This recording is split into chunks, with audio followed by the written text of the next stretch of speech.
Teresa, would you please call the roll? Sure. Michelle. John. Here. Michael. Here. Lori. Yummy. Here. Brent. Here. Bill. Susan. Ron and Here. Rita.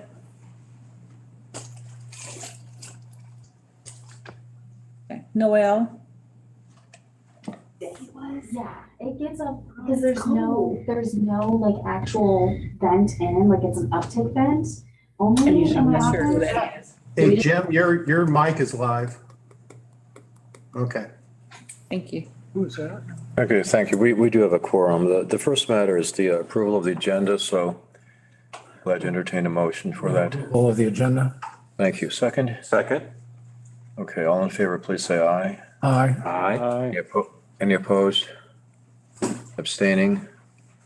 Okay, the agenda is approved. The next item is the approval of the consent agenda that consists of the agenda items, the approval of the minutes, and expense reports. And do we have a motion to approve the consent agenda? Yeah, I move Michael to approve the consent agenda. Thank you, Michael. Second? Second. Michelle? All in favor, please say aye. Aye. Aye. Any opposed? Abstaining? Hey, this is Lori. Can you guys hear me? Yes. Okay, I'm sorry. I missed roll call. I was trying to get my Zoom to work, so I'm here. Okay, thank you. Okay. Preliminary business, awards and recognitions. If we may, I'd like to stop for a second. And I believe we have Susan Wilson, Dr. Susan Wilson, our new board member. Looks like that's her picture in the thumbnail. That's me. I'm here. Hi. So I was Hi. wondering if you would like to take a moment to introduce yourself to everyone. Okay. Hi, everyone. I'm Susan Wilson. I'm a psychologist by trade, spent a lot of years in healthcare management and the behavioral health side. Then I switched to higher ed. I was most recently Vice Chancellor of Diversity and Inclusion at UMKC. But from a very young age, I loved libraries. As a matter of fact, growing up in a really tough neighborhood, libraries kind of saved my life. So I've always had a passion for libraries, and I was very excited to be invited on this board. Grandmother of 4, mother of 2. That's kind of myself in a nutshell. Well, I think a lot of your colleagues will say these first 3 or 4 board meetings are going to be like drinking from a fire hose, but we'll do everything in our power to make it as easy as possible for you, and welcome aboard. Thank you. Welcome. I think we have a couple more awards, and some of these are, Ron, I'm going to help you out here in terms of, I want you to present these, but I'll tell you what you're presenting. We have a board member who's been with us for 10 years as of September the 1st of 2011, and that's Michelle Wyckoff. Survived it. Well, Thank you. if we're talking about survival, Michelle, this is the award for survival. This is a new plaque that we've just started doing this, and we should have been doing this a long time ago. Recognition for outgoing president. And so this is your recognition for 2019, 2021. And it was one. Thank you. It was. A couple of years, it was. So congratulations. Thank you. And when we realized that we should have been doing that, we also realized we have a couple of other former Good. past presidents on the board that we should have also recognized many, many years ago. So Joycelyn, this is for your 2 years, which occurred the 2 years right before Michelle. Thank you. Did you have a heck of a couple of years? Yeah, that was a couple years. And then we also have Brent Schondelmeyer, who was a past president, 20, you remember? It says 11 to 14. So You were brave enough to do a couple of terms. Yeah, Yes. that's right. That's right. So I think we're all caught up with our, well, actually, we've got, Teresa's also working on getting recognitions out to our recent board members who have decided to not serve with us, Steve Rowling and Charlotte, both of which are retired board members. And then I think that does it, right? That's all. That's all of our recognitions for right now. Been there for a long time. Right? Yeah. Okay. That's all I know. Great. Thank you, Steve. The next matter involves our financial reports. And I just might comment that preceding this Board of Trustees meeting, there was the finance meeting, and I just want you to anticipate some very, very positive, fantastic, wonderful information. So, Tom, please. I want to go back just for a second. Get visitors' comments. Oh, I'm sorry. Any visitors who wish to comment? Any visitors on Zoom? No. Okay. Even correspondence. And we received none. No correspondence. Okay, John? Hi, Rita. Or is yours? Well, Finance and Facilities Director report. Yeah, this is actually Quan's report. Yeah. Okay. Oh, I'm sorry, yes. That's okay. Page one, that's the amount of tax we received at the end of August. And all of those taxes, the new tax won't come until December. And the amount we received so far was $9,000, which is about 12% lower than last year. The total amount of operating revenue is $543,000, close to last year's number. Also, part of the operating revenue, we write on annual warehouse operating, $11,387.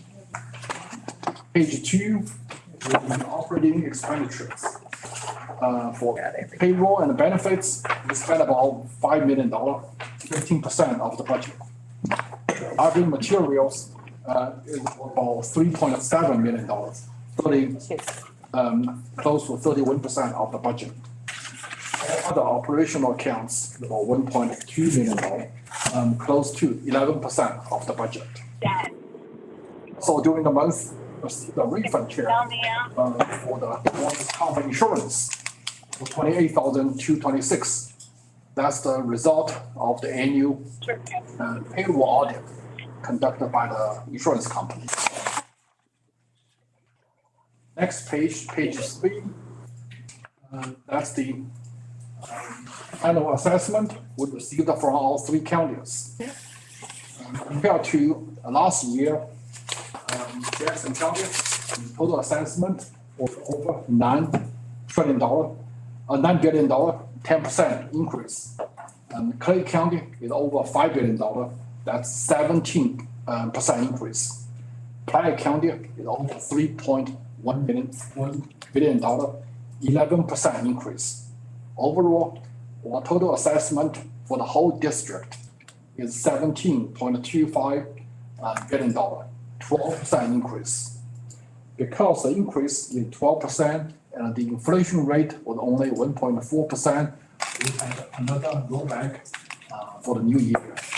The new calculated tax levy is 34 cents, 34.68 cents, about 6% rollback from last year.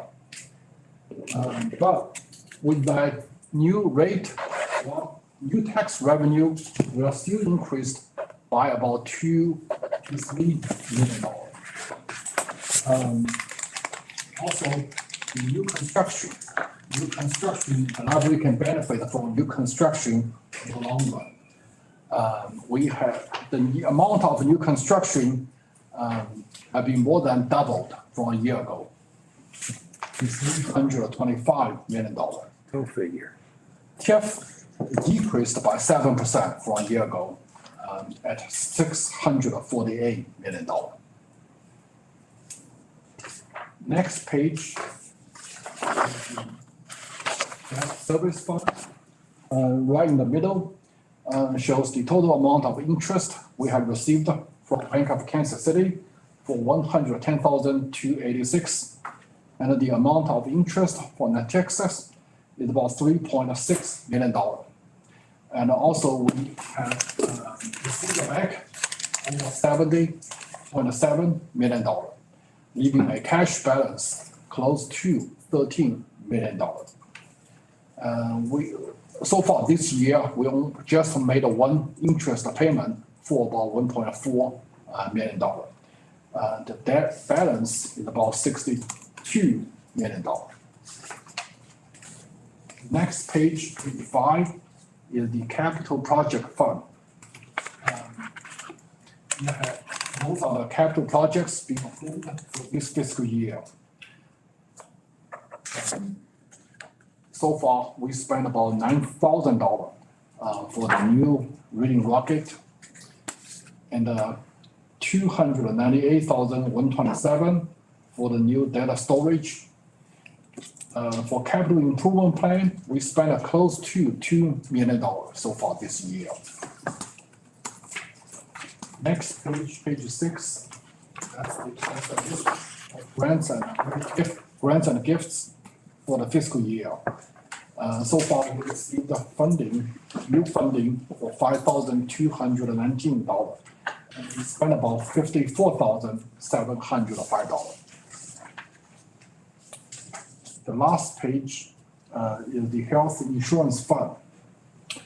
The total amount of contribution is about $611,296.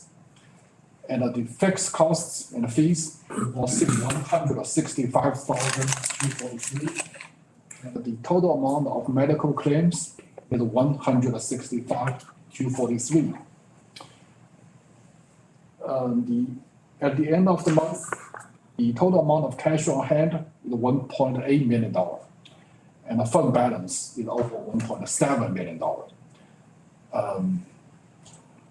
The minimum required $1 million, and the maximum allowed is 1.5 for the fiscal year. So that's my report for the month.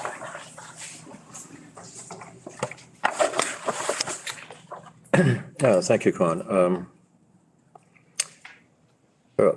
Old business, committee reports, Finance and Audit Committee. Okay. We had a committee meeting just before this meeting of the board, and had an opportunity to hear from our auditors. As you may know, the main functions of the Finance and Audit Committee are to help with the preparation of the annual budget, and also to help with the approval of the annual audit. So it's with pleasure that I would like to present our auditors who have completed the annual audit and are here to report it to the committee, or to the board. The committee beforehand has accepted the annual audit and is prepared to recommend it to the full board. But we'd like for the full board to hear essentially the same report that we did, and give you an opportunity to ask any questions that you feel are necessary in order for us to take action on the final audit. So I'd like to present the auditors to you now, and Michael, if you would start off, please, I appreciate it. Thank you, Mr. Lane. Good afternoon, everyone. Those that are online. My name is Michael Keenan. I'm with the firm of Cochran Hedvick and Company, here to present the results of the financial and compliance audit for the fiscal year ended June 30, 2021. We performed our audit in association with Mr. Ralph C. Johnson and Company, who is behind me. who provided some assistance in completing this engagement. You should have received, I guess, 3 documents within your reporting package. The larger document is the comprehensive financial annual report. Also, the required communications to management for the year ended June 30, 2021. That's this report. And then we also have a PowerPoint that you'll be able to see on the screen as we present the results of the financial and compliance audit. But on page 1, a little bit about Cochran Head Vick and Company. We've been serving both Missouri and Kansas since 1975. We go through what's called a peer review, where we have an outside peer of ours and the accounting professional come in and review our quality control standards. We have been awarded the highest rating as a result of that peer review. We're a member of the American Institute of Certified Public Accountants, as well as other professional organizations. And we're licensed to practice in the states of Missouri and Kansas. On page 2, the objective of this engagement, we were engaged to perform an audit of the financial statements of Consolidated Library District Number 3, also known as Mid-Continent Public Library, for the year ended June 30, 2021. Again, that's the larger comprehensive annual report document. I'd like to point out that staff will present this report to the Government Finance Officers Association for recognition of achievement in excellent and financial reporting, which is a very excellent achievement to accomplish. Not all governmental entities participate in that program. It should be noted that the library has received that award for 10 consecutive years, and we believe that this report will continue that streak, and that will be 11. That's really a tribute to Juan and Steve for presenting that information in the form that's required to receive that award. On page 3, a summary of our audit approach. We conducted our audit in accordance with generally accepted auditing standards as well as government auditing standards, which require us to plan and perform our audit to obtain reasonable but not absolute assurance that basic financial statements are free of material misstatement. And we also report on internal controls as well as compliance with laws and regulations. Again, our audit approach focuses on higher risk areas, and we provide reasonable but not absolute assurances. We do not test all transactions entered into by the library.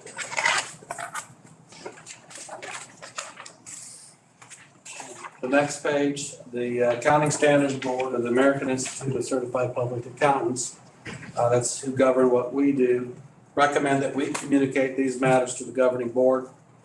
Illegal acts, none came to our attention as a result of performing our audit procedures.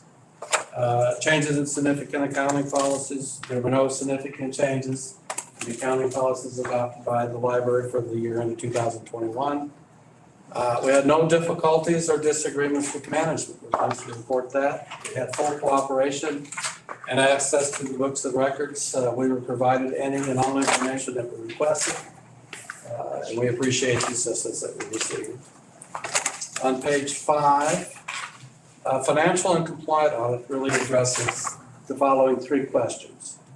The first question, are the basic financial statements free of material misstatement? Our response to that is that we have issued an unmodified opinion that indeed the library's financial statements are fairly presented in all material respects, commonly referred to as the clean opinion. That's the highest level of opinion that we can provide on external financial statements. Question number 2, are internal controls over financial reporting adequately designed and operating effectively? Our response is we did not identify any deficiencies related to internal controls over financial reporting that we considered to be a material weakness. Again, had we identified any deficiencies in internal controls, we were required to report that to the governing body. Excuse me. And the final question is, did the library comply in all material aspects with finance and related laws and regulations? In our responses, results of our testing disclose no instances of noncompliance or other matters, again, that we are required to report to the governing body. The next page 6, this would be the smaller document. Required communications and letters to management, again, contain best practices and possible improvements in internal controls that we noted conducting our audit. The first comment we had relates to budgeting. There was a budget violation related to over expenditures in the grants and gifts fund of a little over $30,000, which resulted from receiving grants after the budget had been approved. But what we're recommending there is that management review the processes and procedures for formally amending the budget when those situations occur. And management has provided their response to this comment.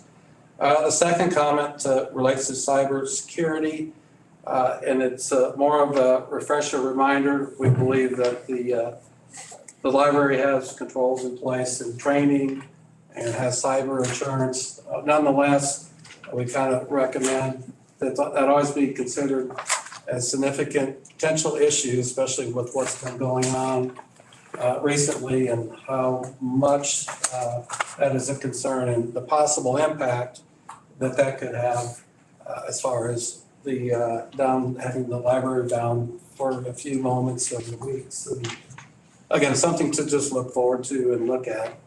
And the final is future accounting pronouncements. There were no new accounting pronouncements that were recommended or passed during the year. There was one accounting pronouncement, GASB 87, that we've talked about over the last few years related to leases that will be implemented next year. Basically, that's going to be a change in how you report your operating leases. They will become an intangible asset, a right to use asset. You'll also have a right to use liability, and you'll amortize those as you make your regular lease payments. And then change in financial reporting that will make governmental entities similar to how private industry is recording leases. On page 7, some general financial results. Again, this is over the government-wide, which includes all the assets and liabilities of the library. Assets and deferred outflows exceeded liabilities and deferred inflows, resulting in a positive net position of about 141.7 million, which resulted in an increase over the prior year of a little over 7 million. Again, your major part of your net assets are your capital assets, your buildings and facilities, and those total about 84.6 million. And on page 8, again, continuing the financial results, the library's most significant obligations include the Series 2018 Certificates of Participation. At June 30, 2021, the outstanding balance was approximately 62.3 million. Also, the library reports net pension liability or asset.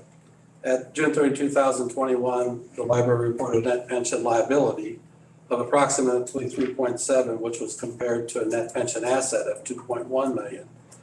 However, that was kind of offset by what's recognized as net pension deferred inflows and outflows that totaled about 5.8 million. In other words, the pension liability or asset is a point in time, June 30, and when there's significant changes in the actuarial valuation and assumptions, like expected experience versus actual, or investment income versus actual, they take those amounts and they amortize out over years to smooth the impact of those types of changes. So when you look at the overall change in your pension net asset, net pension liability, deferred inflows and outflows, it was almost a wash for the year. As far as the general fund, your most significant fund, obviously, expenditures, revenues exceeded expenditures by a little over 1 million for June 30, 2021. There were transfers out of 5.5 million to the capital projects fund. And again, the general fund balance increased to over $1 million, ending fund balance of like 21.8 million. Of that amount, 27 million is what's unassigned, which equals approximately 48% of your FY 21-22 general fund expenditure total. And as we've talked about before, because your year end is June 30, 2021, you have received a vast majority of your property tax collections earlier in this year. And so those will be used to fund the expenditures for the next 6 months until the new tax start arriving in December, with the large amounts coming in January and February. And finally, Cochran Hedrick and Company and associated with Ralph C. Johnson and Company certainly appreciate the opportunity to serve as the auditor for Mid-Continent Public Library. Before I take any questions, I certainly want to thank Steve and Quan, as well as the staff of the library, very professional, and have every information ready for us to come on it. Very appreciative of that, and very, very good to work with. Are there any questions that I might be able to answer regarding the audit, or any other questions? Questions by anyone on the board? No questions, but a comment. Okay. I read these things. And I encourage you to go back into the notes, because there's really very valuable information in the notes, and the statistical sections also. The ones that caught my attention were note number 5, which talked about long-term debt. There's a note number 11, which has to do with tax abatement, which was a new GASB thing that went in a couple of years ago, and that's important for us to monitor. And table 13 shows the number of employees. And I think sometimes, when you've been on a board for a while, we said we wanted fewer employees that were more skilled and highly compensated. And you look at those numbers, it shows up, and it shows up really over time. So as somebody who's been on the board for a while, you sort of see the change over time, having 10 years worth of data. But for the new board members, I would encourage you to go back and sort of understand where it is that we started from, or where to say where we're going.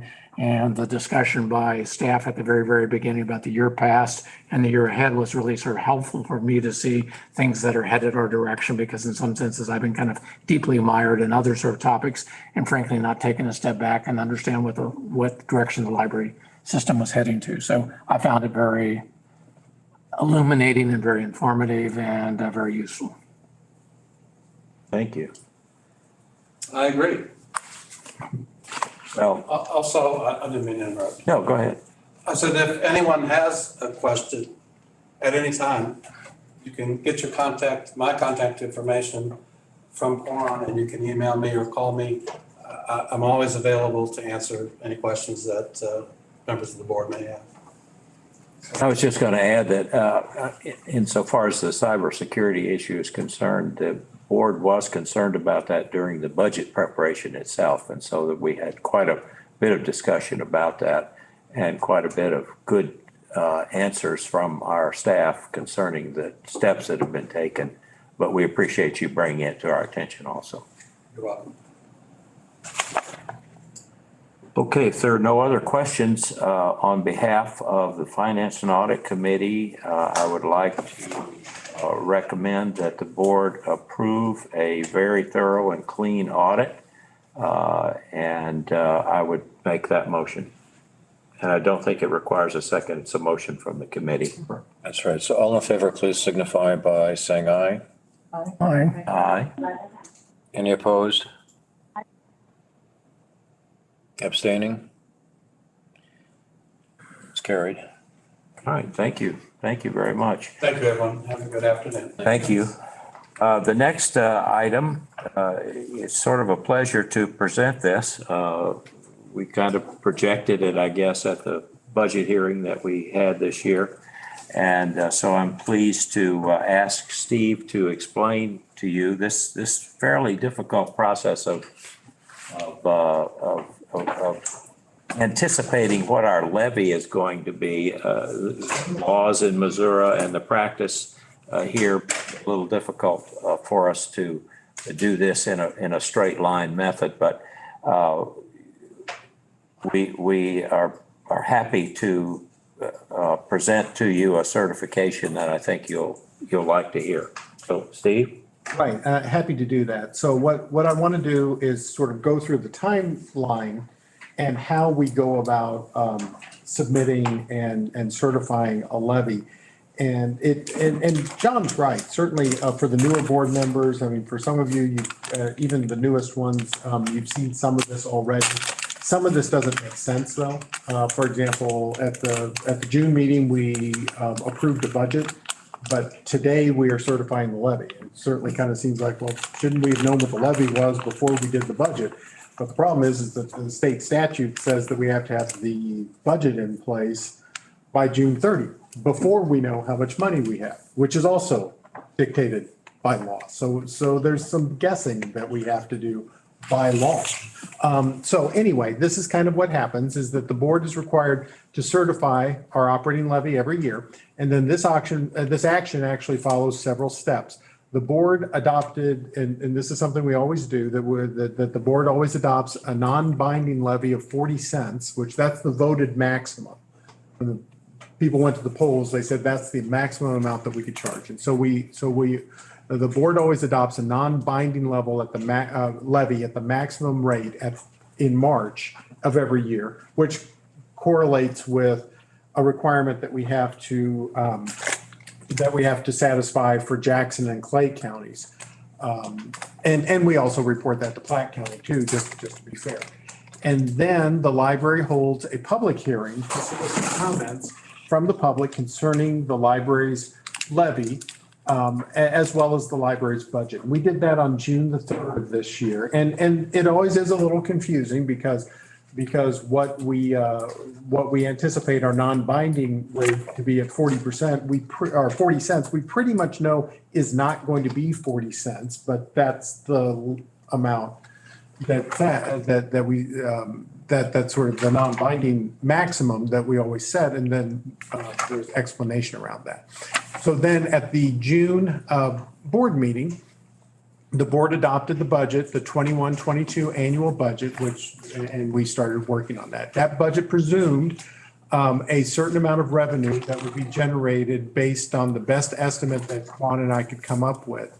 And taking into account that our levy probably wouldn't be 40 cents and that there would be other statutory rollbacks and things like that. Before the end of August every year, the library does submit calculated maximum levy rates as permitted by Section 137 of the Missouri Revised Statutes. And this year, when you actually calculate that all out, the levy calculation is 34.68, which is lower. That is a lower rate than what it was last year. Last year, let me just get up here. Last year's number was 36.96. So the tax rate, the library tax rate has went down by about 2.25 cents per 100 assessed valuation. And that's about a 13% decrease. It's 13%. 40 cents. Yes. From 40 cents. From 40 cents. 40 cents, which is a cent. And when we held our levy hearing, we were telling the public that we felt the levy rate would be certified at less than 35 cents, and it is less than 35 cents. Some of this is based on the assessed valuation calculations in fact, all of it is based on the assessed valuation calculations that Juan presented a little bit earlier. And once we get all those numbers, we run it through the formula. If you look in board docs, we actually did upload the entire formula if you are interested in looking at how that is calculated. But what staff did is we showed that certified levy that has been looked over and accepted by the state auditor. We showed that to the finance committee, and that's what the committee voted to recommend that to the full board. Okay, so the committee heard all this before and had discussion and makes a recommendation to the board that we do certify the levy at 34.68, which again is a 13% less than the 40 cents that the voters have approved. That's a motion by the committee, doesn't require a second. Okay, thank you, John. All in favor, please signify by saying aye. Aye. Any opposed? Abstaining? Oh, the motion's carried. Thank you. Um, That concludes the Finance and Audit Committee report, Mr. Chairman. Thank you, John. Now the building committee? Yes. Michael is online. Michael asked me if I could go through this discussion with you. I'm going to ask staff for just a little indulgence. Could we go to 6.9 and do the dashboard first? Because I think that leads us up into an understanding of the decisions that are tonight. So there's the dashboard. Most of you are familiar with this and have seen this. It's a march of finished projects, which are indicated by the dark black cover. There's the decisions that were with JE done, and you can sort of see is that if you look at it, we're really kind of down to a handful of projects. A couple of them we're going to talk about tonight. Valley would be one. Property acquisition, North Oak. Some bids are in. The building committee will meet and review those at an October building committee and come back to that. East Independence, that there's some discussions underway, but we're not ready to kind of bring those either to the building committee first and then to the board. But the building committee has been working really, really hard because our contractors and architects and our design team has been working really, really hard. And then I'm hoping, you can show the slides because in some senses it's just stunning, the projects, how quickly that they moved along and how you can sort of see. And so I do this by way of introduction is this, we're really getting down to the bottom of really a pretty ambitious capital improvement plan that touches, 30 plus different sort of libraries. And we still have some important decisions yet to make, but we're sort of nearing in about where it is that we want to be. And we'll get back to those decisions in a minute. So if somebody can go to the slides that say this month and what's coming up and the progress slides. Right, what's the status slide? Status. Would you like me to walk through these? Yeah, if you would. So last month in August, Blue Springs North was rededicated, which was actually, we had planned to dedicate Blue Springs North the Friday after we dedicated Buckner. And Buckner was Friday the 13th, Friday, March 13th, as I recall, which was the Friday right before all the stay-at-home orders were invoked. So basically, we had to sit on our hands for about a year and a half to get to our dedication of Blue Springs North. But we finally got there, and we did that on August the 6th. And then August 15th, the remodel of Lee Summit actually started, where we started that work in earnest. And we did the punch list for the Woodney Homestead. So that was what was happening in August. The next slide, please. In September, we closed on the Green Hills property. So there was a lot of hoops that we had to jump through with our property trades and everything that was associated. But we finally sat in a title office and I signed my name and Bill Mann signed his name. And we completely own the property for Green Hills. It's completely in our control now. In the meantime, we also were able to liquidate the property at Smithville, which we've had on the books for 12 years. And so that's no longer our headache. So there have been some real pluses there. The next thing the other thing that happened was the North Oak bids for GMP were due on September 14th. We're still working on those and still trying to collaborate those and get those where those need to be. And then the Woodney Homestead Certificate of Occupancy, we received that on September the 8th. So we have full occupancy. We're moving in, we're starting to make the house our home. And it's not a temporary, so we can actually we can use the home in any way that we wish, which is great news. Lots of times the city will give you a temporary and you can only do certain things, but that's not the case here. If we go to the next slide, please. Blue Ridge substantial completion, October 1st of 2021, and I can attest to that. We're going to look at the photos, I think, next. And we'll look at those, but I'm going to editorialize because I've been to a couple of these sites more recently, and there's more to tell. So if we go to the next slides, these are the construction updates. This is the Woodneath Auditorium. And in the case of the Woodneath Auditorium, you can see, unfortunately, there's a lot of clutter, but that means that there's a lot of work that's going on. Most important thing, sheetrock. You can see that the sheetrock's up, that there's taping, and that the walls are going up, and we're getting that point where it's about time to start talking about finishes inside the auditorium at Woodneath. On the outside, you can see all the masonry all the way around is being done. The picture in the lower right-hand corner is the sort of glass, it's that plaza that's between the auditorium and the existing building. So you can see that that is moving right along. Now, something I received just today was some updates on Woodneath that showed our council ring is in place. This is one of our outdoor programming spaces. The cultural node where we have the barn, where we sort of outline the old footprint of the barn, is up. The metal is up for that, and that work is progressing extremely well. So Woodneath Auditorium is moving along quite quickly. Not quickly enough. There's still a lot of this I'd like to see finished, but it is moving right along. If we go to the next slide, this is Blue Ridge, and is that right? Is that Blue Ridge? Yes, this is Blue Ridge. And so parking lot in the upper left corner, you can see the restrooms, and actually the restrooms are further along now. All of the partitions are in.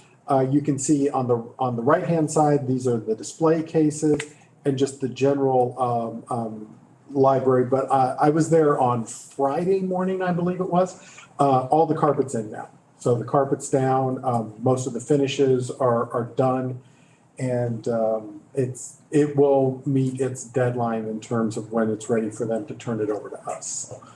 Blue Ridge is coming right along, and just about finished. The next slide is, this is Green Hills, which doesn't look too exciting in these pictures, but it really is quite exciting because, I mean, we're working on it. We're getting a lot done. The thing that I think is most exciting is not actually viewed in this picture. So if you look at the picture that's in the upper left-hand corner, you can see it's essentially the pad site, and there's all those utility stubs that are sticking up in the picture. I drove by there today on my way home from Platte City, and the structural steel was going up in that corner. So all of those girders, all those upright girders are actually going in place right there around the utility stubs. So moving very quickly at Green Hills, which we kind of knew they would. They had received a lot of the supplies, and we knew as soon as we had access to the property, we would start moving a lot faster. And I think we have one more set of pictures, if I'm not mistaken. Yes, this is Lee Summit. Steve, Steve, this is Lori. Can I just ask a quick question? Is that highway access, you know how they have that ramp closed off of 152, is that impacting the build at all, or are they're just all going around? Not at all. That's 152 in Platte Purchase, and we're 152 in Green Hills. It's not affecting us one bit. That's good. Yeah. Actually, should backtrack. I feel like we dodged a bullet. One of our pieces of property that we were looking at was 152 and Platte Purchase, and it definitely would have been affecting us in a big way had we chosen that piece of property. So this is Lee Summit, and it doesn't look that exciting, but it really is quite a lot. So if you look at the picture on the left, the far left, it is the inside of the Lee Summit building, which has completely everything's been stripped out. All of the interior walls, the carpet, the ceiling, everything's been taken out. You can see that the wood panel, I was at Lee Summit as well on Friday. The plywood wall that's there in the middle essentially is the old east wall, which used to be cinder block. They removed all of that wall to prepare for the new glass that's going in and the new walls that are going in. And this is that temporary wall that's there. The next picture over essentially shows the rest of that area where they've sort of blasted through the old building so we can add on. It's where we're connecting and adding on. And then the pictures on the far right side are showing all of the work that's happening at the parking lot. You might remember we're flattening the parking lot, not totally flat, but bringing it within ADA compliance and also addressing some of our drainage issues by leveling the parking lot. And so all of that work has has commenced and is moving along quite well. We have lots of curiosity from our neighbors at John Knox Village. They are very curious about what's happening with this library and when it will be open again soon. So, I think those are all of our pictures. So I would pause and take any questions before we backtrack to your other agenda items, if that's okay. Any questions for board members online or board members in the room? I just wanted you to see them because it builds some sense of momentum about, we're kind of moving along and then if you go back to the dashboard, that's where we're focused on at the bottom part. So thanks for taking that out of order. I appreciate that. I want to go back. We have a decision item tonight on Green Valley. We are in open session. I want to remind everybody, normally when we have real estate transactions, we tend to go into closed session by agreement of the city of Green Valley and by agreement of our own staff is that we want to handle it in public because it's two public bodies involved in a transaction with itself. I'll try to just set up the issue a little bit. We're in a rented facility in the shopping center that doesn't have very many tenants in it anymore. We got there from a really bad location in downtown. We'd had a lot of sort of maintenance issues. Staff went around and looked at Green Valley. In some senses, you have to visit these communities because you have to every now and then says, well, when did this happen? And there's a lot of development and a lot of things sort of going on. And so we're serving areas. So when we talk about Green Valley, we're not serving the city of Green Valley exclusively, but the general area around there. And so we've been out there various times. We've looked at city properties with a complex that the city had with an old property at the Snide Bar Ranch that William Rockwell Nelson used to do. And so we've looked at it. That for a variety of different reasons didn't make sense, didn't work out. Our staff went around and looked. They looked north of I-70 because there's development north of I-70. They looked south of I-70. They looked at various different sort of places. And in some ways, it becomes a process of winning down of really lots of sort of possibilities. We're coming with a recommendation. The building committee looked at this.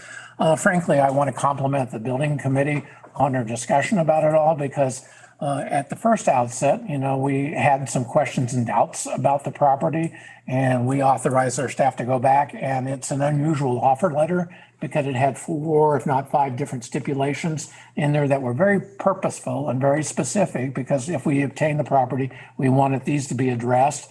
We authorized our staff to public session, but give them a lower figure than we otherwise might not been inclined to do. And what we came back was with we authorized $300,000 for acquisition of the property. You'll see the agreement here in a minute. I'll let Steve finish the discussions about any details that people might have. They asked for $320,000, which is really less than what some discussion we had really around it. So we want to share with you that this is something that we want to vote affirmatively on today. Because it's in a good location. It's where it is that we wanted to be. We had questions about utilities and future development adjacent to us all. And so it comes with a recommendation by the building committee. Many of the building committee members are present in the room. Michael is on the call. Yummy is on the call. And frankly, when we made this authorization for staff to go get it, I didn't think we would get a favorable response that would come back to us all. So Michael, if you want to say anything, or Yummy, I want to pause and, actually, our chair stepped away from the moment. And so before we begin discussion, I'll wait for the chair to return. But yeah, so you want me to go ahead, Brent? If you would. Yeah, sure. So this was a rather contentious piece of property, I guess we could say that, with all the different negotiations and everything in there. And as Brent already said, it appeared that this was not going to be a favorable deal for the city with negotiating with them and all of that stuff. And so fortunately, it all kind of fell together at the last moment, I would say. And so that's why we're recommending it for approval tonight in regards to all of that. So it's quite a process. A lot of times I've only been on the building committee for, I don't know, year plus a little bit. And just going through all these negotiations and jumping through all the hoops that we have to, and to make sure everything's done right and in order. And it's been a really eye-opening experience for me personally. And so it's been a really good ride, and just really happy to be able to be on this committee and make these recommendations. So that's all I got, Brent. I'm going to ask Steve if there's any other details that he wants to add. Really just one real simple, a couple things really. I was just going to say one, but actually there's a couple. One is, as Brent mentioned, the counter offer from the city was $320,000.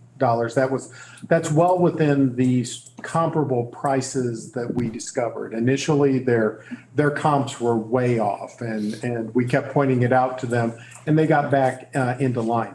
The other thing that I think is important is that our budget for land acquisition is $750,000. So we're well below our budgeted number, but we do believe that some of this is going to cause us to there's going to be some additional site work, which is one of the reasons why we fought so hard to get this in the $300,000 range.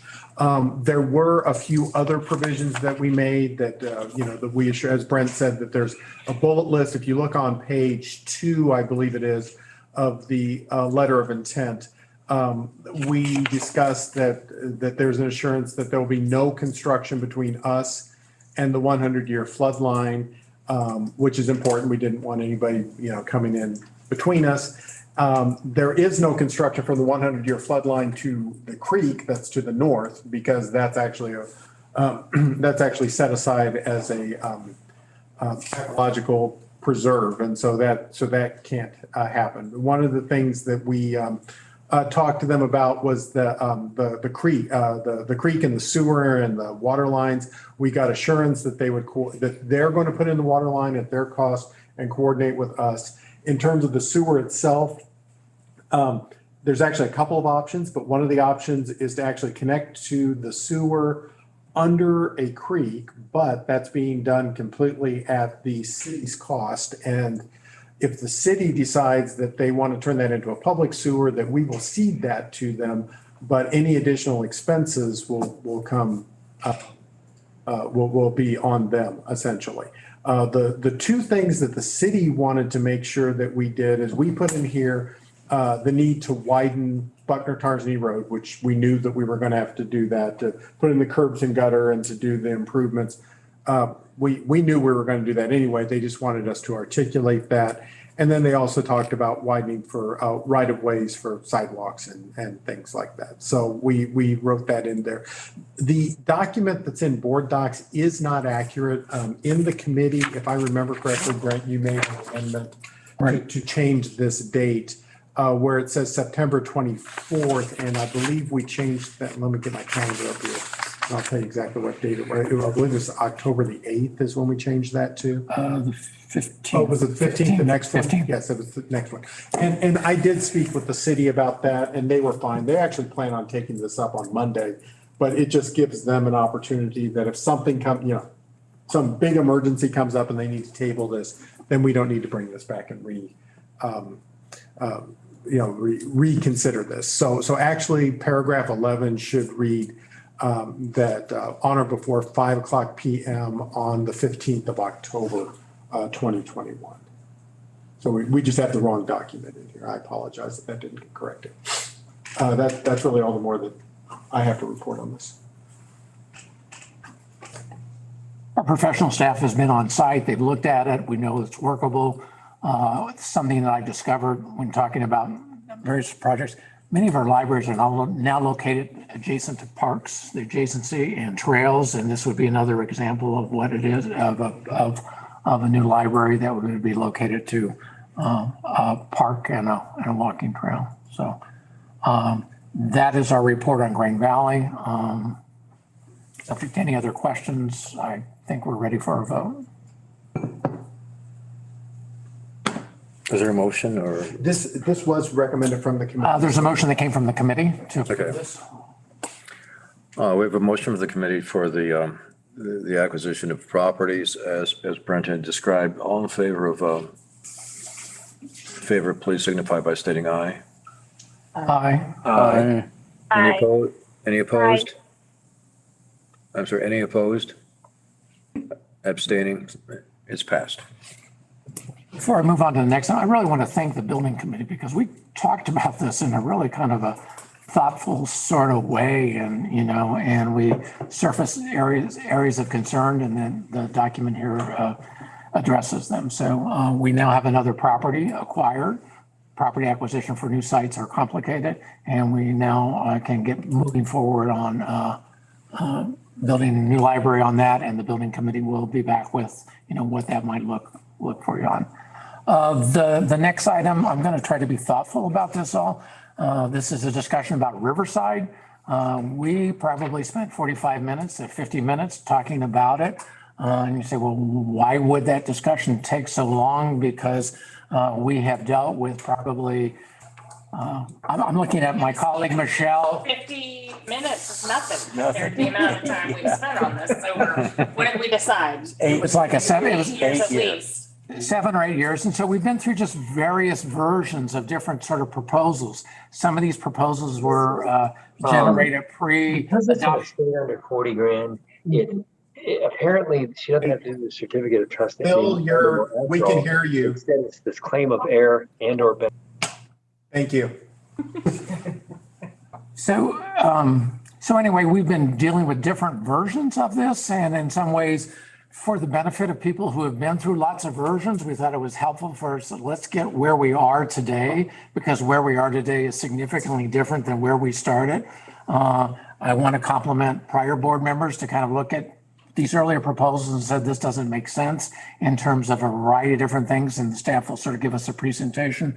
I want to publicly thank the city of Riverside because they hung in there with us for really a long period of time, because I think at some point we told them if you want an answer today, the answer probably will be no, but if you give us some time to work through our whole building program, not like anybody, they care deeply about their own community, but we have a responsibility to a larger library system. And these early proposals, we had unmet needs in other parts of our library system, and it probably would have been inappropriate for us to take up Riverside's ideas at that particular period of time.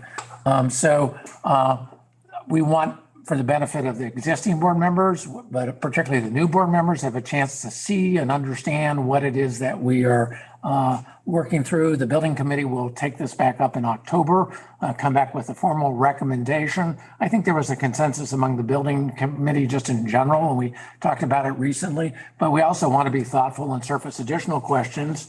Not unlike the Green Valley, there's something that maybe we need to think about or ask about or make sure that gets sort of addressed. We also want to offer the opportunity for board members to have a chance to meet with staff on site and have their questions sort of addressed and sort of discussed. So at this point, I think I'm going to turn it over to, it's a combination of Jim Staley and Jake Wimmer to kind of present different sort of sections. What you're going to see is I've asked them condense it a little bit because I don't know that we need the full discussion, but you're going to see proposals. What if we stay where we are and renovate our existing facility? What's the true cost looking at it over a 10-year or a decade period?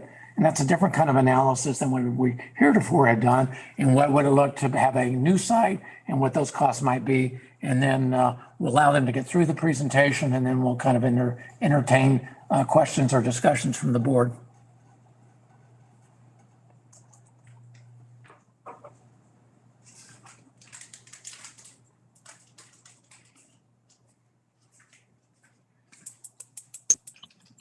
Can everyone hear me?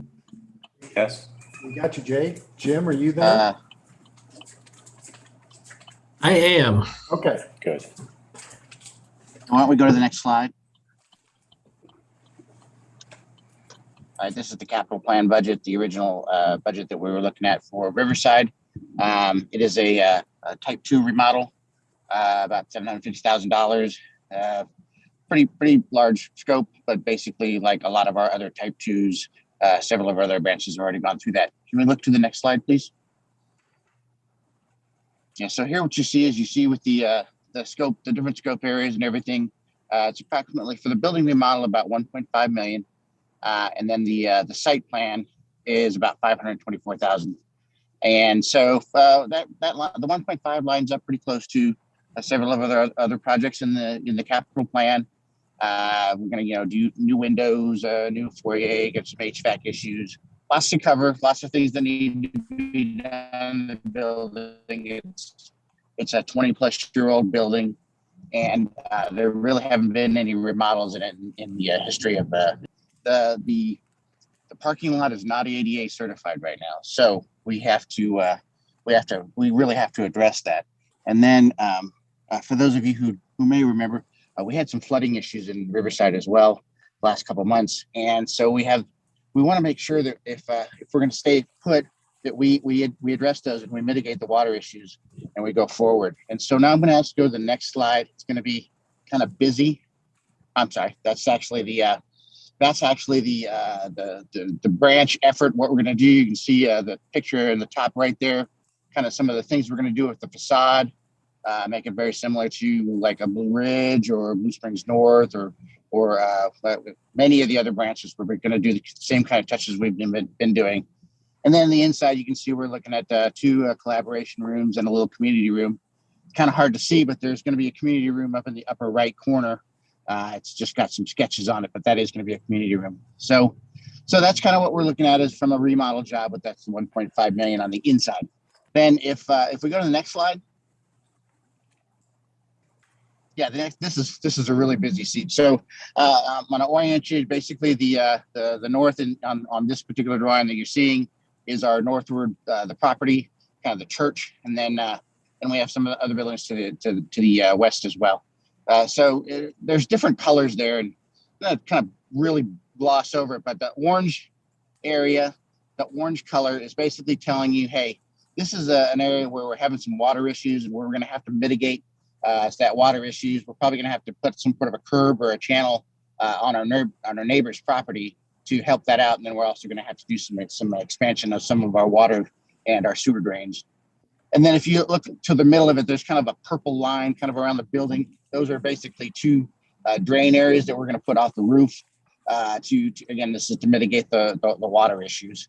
Then the green area itself is kind of our ADA area where we're going to move the ADA to from where it is, because it's not quite compatible as the way it needs to be.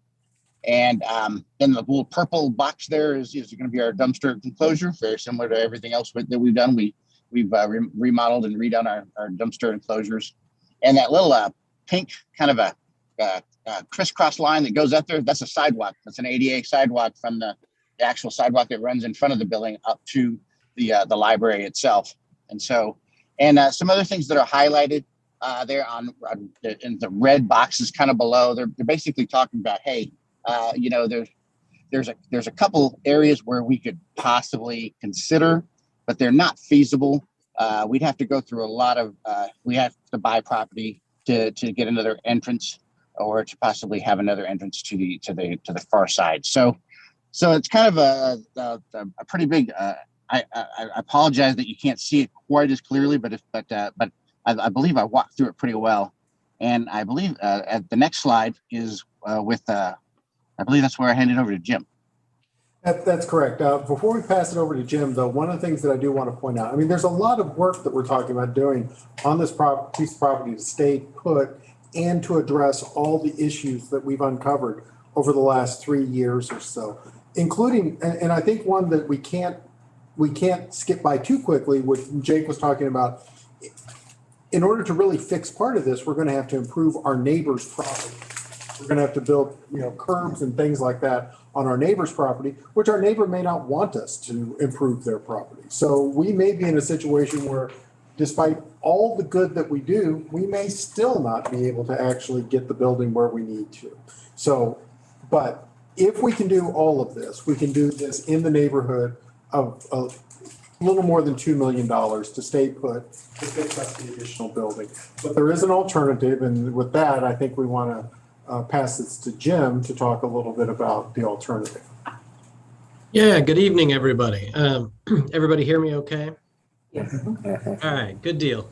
So, there was a little joke there at the beginning from some of the longtime board members about how long this conversation's been going on. And it, in fact, has been going on a long time. If I can get the next slide there, what we can see is that in 2014, this conversation really started in earnest. And that was with the city of Riverside approaching our board about adding an addition onto our current branch. And that's a picture of it up in the upper right corner. It was supposed to represent an open book. And so they came and, presented this to the board. The board at the time, along with the staff, didn't think that proposal made a lot of sense. But thereafter, the city of Riverside stayed engaged. And that's kind of the theme of where we're going here is them coming back to us. So in 2016, of course, Proposition L came. We had community meetings. We talked about what folks want from their library. We had a couple of conversations in Riverside. In 2018, of course, we passed Proposition L. In 2018, the city of Riverside came back after Proposition L had passed and proposed a new shared project. That's the project down in the bottom right-hand corner there. And for those of you who weren't on the board, their idea at this point was for us to get into a project along with some partners, perhaps share a building with a bank, a building with several office tenants. And they looked at it as an overall development in their community. The board said, we're not really comfortable with that idea. We'd really be more comfortable in a building of our own on our own property. In 2018, in the beginning of 2020, that became a possibility when Riverside visited our Eastleigh Summit branch. And they said, you know what, we had no idea what you guys were creating here with these new buildings.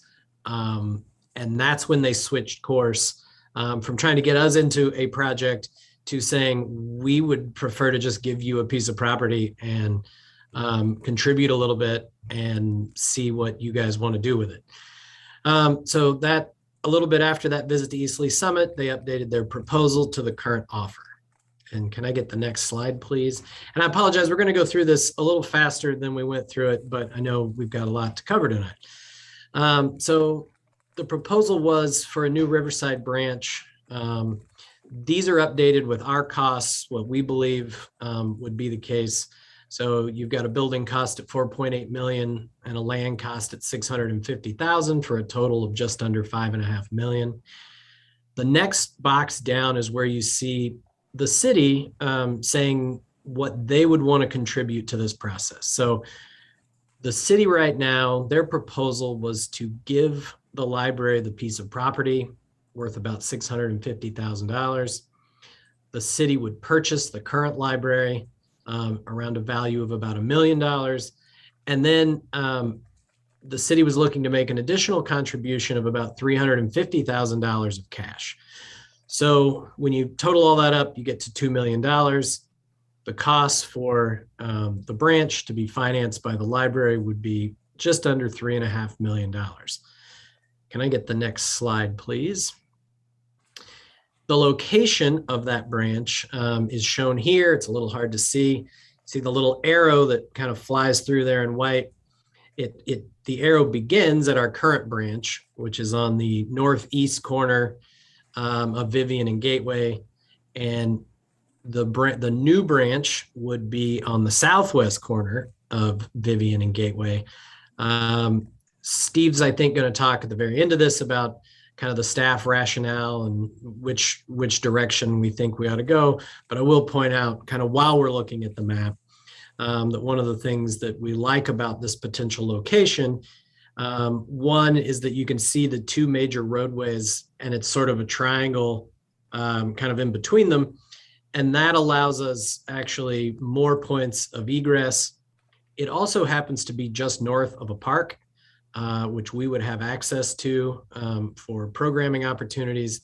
It also happens to be across the street. That red circle actually is the community center. So would offer some partnership opportunities as well that we don't have at the current location. So next slide, please. So we thought it was important to show the cost comparison over 10 years for the two potential projects. So you can see on top, we've got the full renovation of the old branch.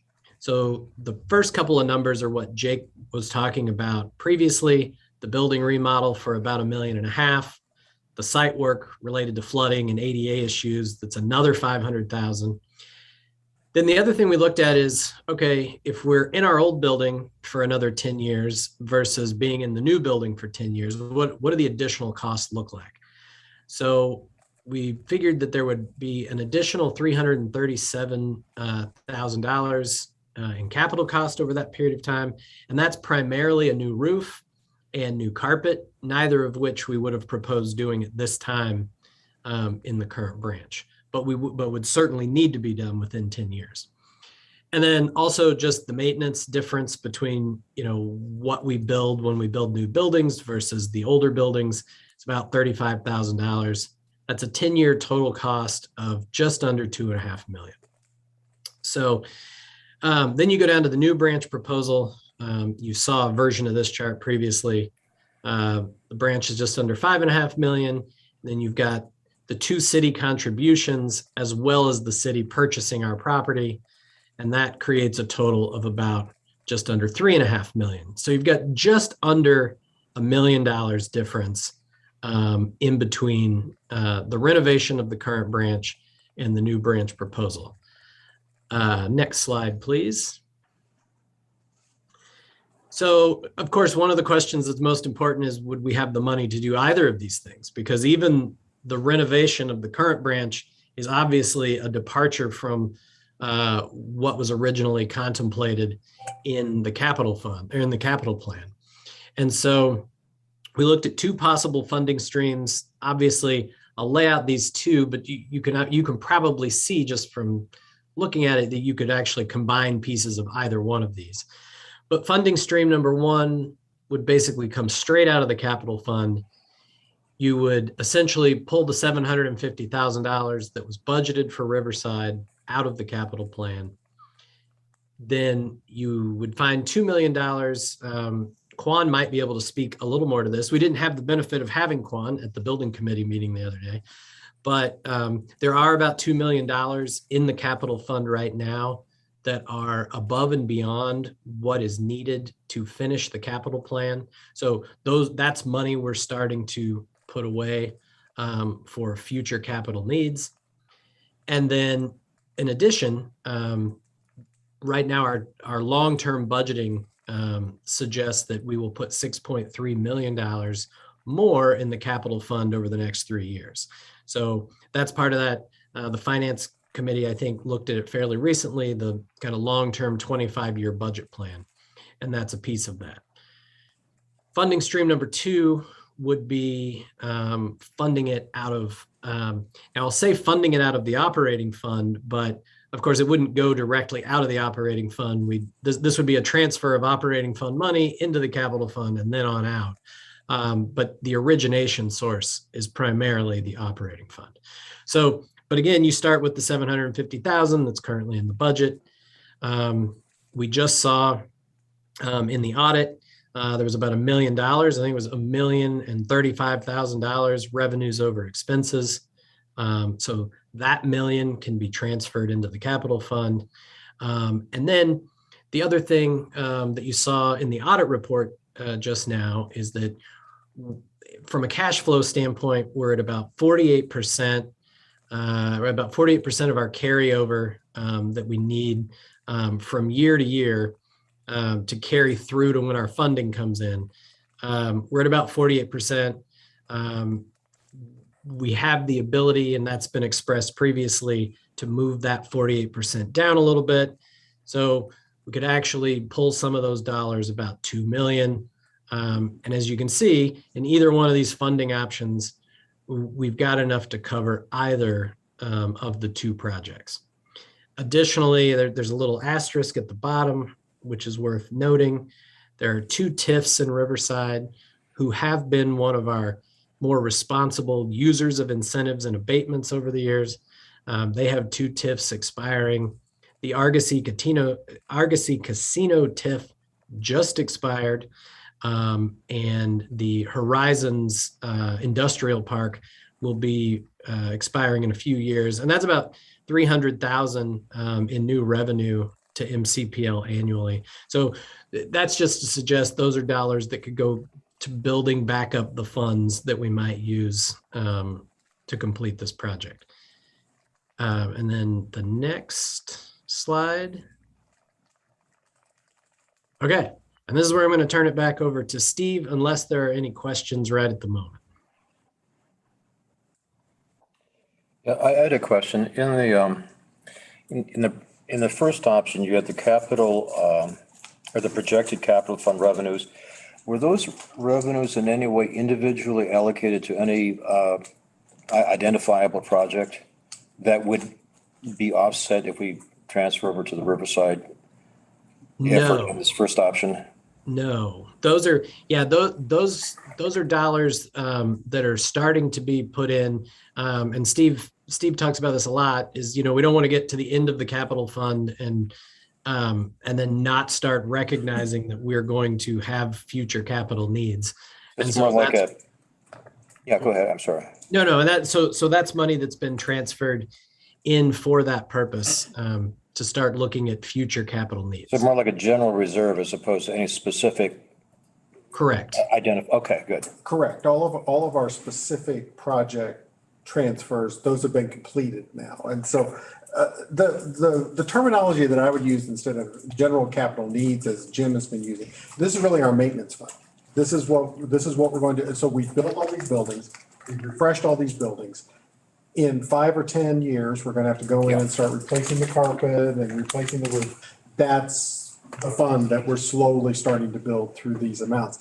Now, because all of these buildings are brand new, diverting or withholding those reserves or that plan for 1 year is really not material at all. Sure. Yeah. Yeah, makes sense. So, so staff recommendation, this is where I get to take over. So next slide, please. This really is the bullet to where we are right now. And so when looking at our current building, I'm saying it's never been ideally suited. Really, that's not entirely true. When it was first built, it was ideally suited. But those of you who know Southern Platte County know that intersection has changed considerably over the last 20, 25 years. And so now our building is kind of facing the wrong direction on the intersection. There's all kinds of issues with that. The investment in diverting the water may help, but it may not. That's always an issue. The parking lot for the current building can only be improved marginally. Even if we do everything Jake says, we're still only going to have 1 point of access to our parking lot. I always like 2 points of access for a lot of reasons. If you're maintaining the parking lot, if you have 2 points of access, you don't have to close the library when you're maintaining the parking lot. And so we can't put in a second driveway. It's just impossible. And it's also too steep. Both of our driveways are already too steep. Our current location will not support a drive-up window if we were to build new. I think we'd have better overall traffic flow. We would have the 2 points of egress, and we would be able to install a drive-up window. The proposed location, as Jim pointed out, is close to a park, close to walking trails. From what the city tells us and a lot of their demographic work, more of their at-need community is within walking distance on that side of Gateway than the other side. It may not make a lot of sense, but certainly if you've walked much in your life, crossing a wide street is a deterrent. And certainly that's what they're pointing out, that a lot of their Section 8 housing is on the same side of the street, but north of us, which would actually make it easier for them to access. And then the other thing we've discovered is that our newly built buildings are just better suited for 21st century library service. We can lay things out more efficiently and effectively. Not only do they operate better, they cost less, And so even if we improve it, we can only do so much with the improvement. We can do so much more if we build it new. So next slide, please. This is something else that I think is important that we do need to consider. And it's the fact that, we do go it alone a lot. As an independent political subdivision and an independent library, we like to kind of blaze our own trail a lot. But from time to time, there are cities that come up alongside us and do offer to help. And so if we go back many, many years ago, the Midwest Genealogy Center, the City of Independence actually ceded about 1.5 acres of property to us to kind of make that property work. There at the corner of Lee Summit and Hyde. The cash value of that property was worth $200,000. If we look at Woodmeath, there have actually been 3 different projects, about $800,000 in PIAC and TIF funds. And then there's another about $30,000 that the city of Kansas City donated to us to put in the turn lane that's there at Flintlock. So the city of Kansas City has actually helped us with our Woodmeath project. Now, if you look at Riverside, as Jim laid out for you, the city of Riverside is looking to, in terms of donation and cash, about $1 million, and then another assurance to purchase our old building for another $1 million. Now, the other thing, so that's more money. First of all, Riverside is sort of pledging more assistance than the other locations. But then look at this in terms of a per capita basis. With Riverside, with 2,000 people donating $2 million, but Woodmeath, city of Kansas City, 400,000 people, 830,000. So, I mean, Riverside is definitely stepping up to the plate. They're definitely saying, we have an idea, we want to help you fulfill your dream, and we are willing to step up to the plate. I think this is something that we do need to consider. I think there might be one more slide. Is there? Yes. So the next steps is consideration between now and the next building committee meeting for, just further opportunities for the entire board and committee to sort of digest this idea, to think about this, to ask questions. As Brent said, we are willing to go out on site and visit with you on site in the existing building, on the other building, on the building site, so you can become a little bit more familiar with what it is that we're talking about.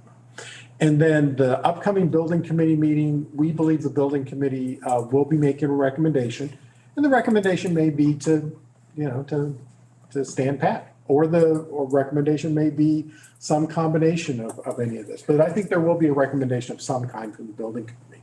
And then there'll be a board decision. And our feeling is, based on how we've been laying this out, the information that we have, and the desire of the city of Riverside to discover, are we going to do this, or can they move on looking for something else?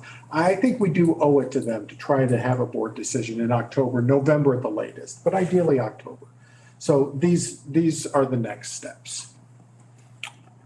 Appreciate the staff's efforts into it. It's a lot of information. I know this is a branch that Rita is her home branch and she uses. And so I want to, make sure that if there are questions that Rita or anybody else has, that we sort of get them out there and surface them and address them. So I open the floor to really any questions from the board who maybe have seen this for the first time. Give them a chance to ask questions, and then maybe ask Michael for his comments. Well, I'd just like to comment that we have been dealing with this for a long time, and some of the proposals early on from the city were unrealistic. Now we're at a point where I think 2 things are true. One is that the present site is not good. It is not an adequate site. And the idea of putting more money into that site is not appealing. Secondly, wherever we can, we like to support city planning. And this is an opportunity to do that on a reasonable basis. We just have to be sure that the additional money that we're spending, that we can afford it, number one. We have to be assured of that. And it looks like we can. But I just think that we've come a long way with this thing, and I'm very pleased at where we are right now compared to where we were some time ago. That doesn't mean we're ready to completely approve it all, but I think we're very close, and I actually hope it happens. I do have a question. Okay. The proposed site looks like it's a pad for a gas station, which I believe it was before. And does that cleanup then fall on our shoulders, or does the city clean that up?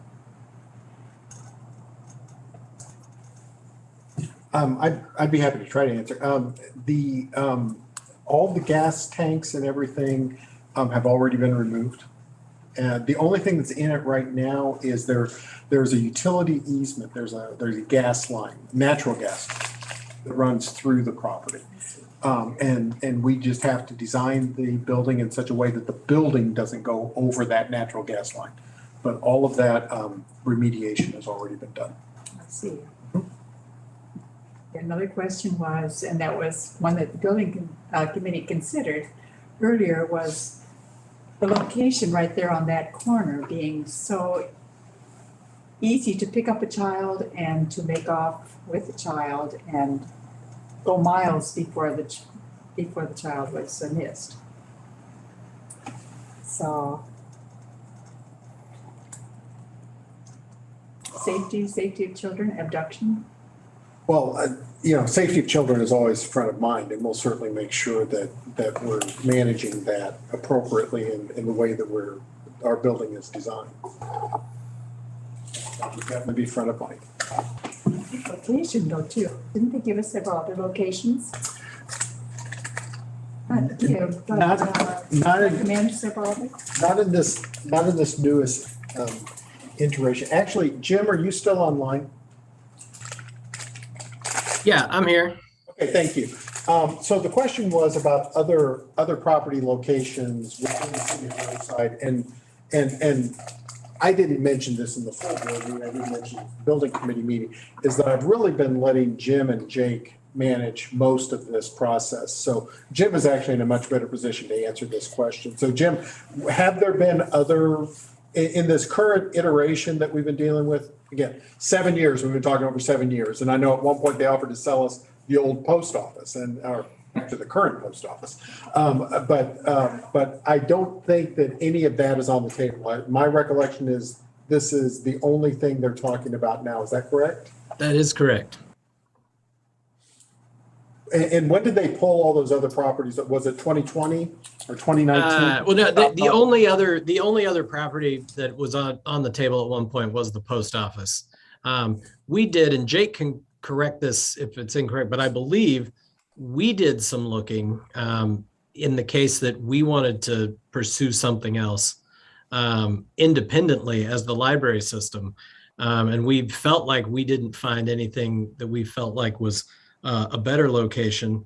And additionally, any other location would result in us, going it alone without that pretty meaningful at this point city contribution to the project. Jim assessed that correctly. That's exactly what we did. We did look around, but there really weren't any. The property that the city is offering is a pretty prime spot in the area. Thank you, Rita. Said.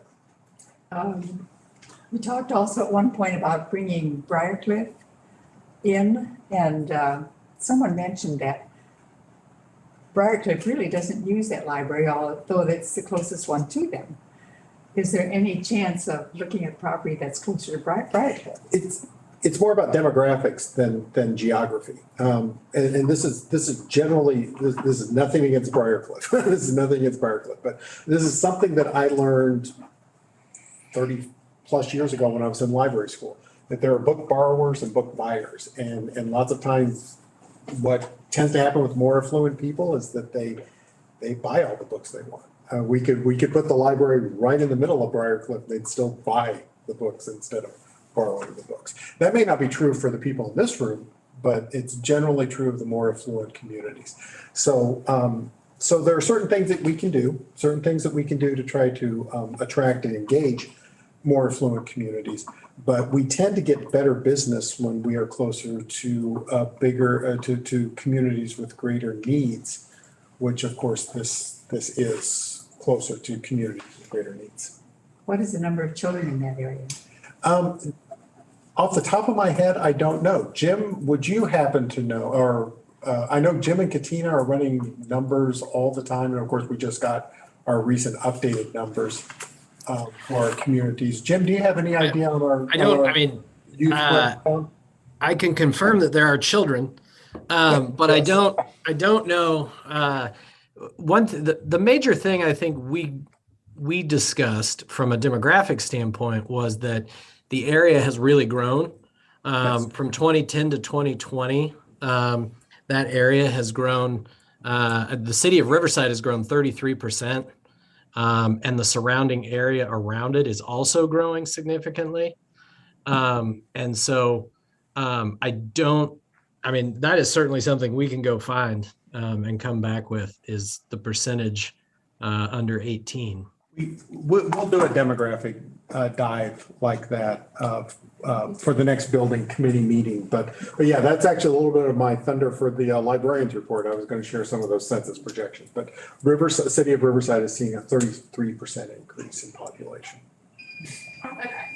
Oh, sorry. Well, this is Noelle, and I can't see the slides because of where I'm at right now, but if it's where I think it is, that's pretty close to some apartment complexes. And I know that those apartment complexes back there behind the police station are lower income, and not everybody has a car. So it's nice if it's something that people can take their kids to, that they can walk when the weather's nice, and that they can have those opportunities for those children's events and to look at the books and do the things that maybe they wouldn't do if it was further away.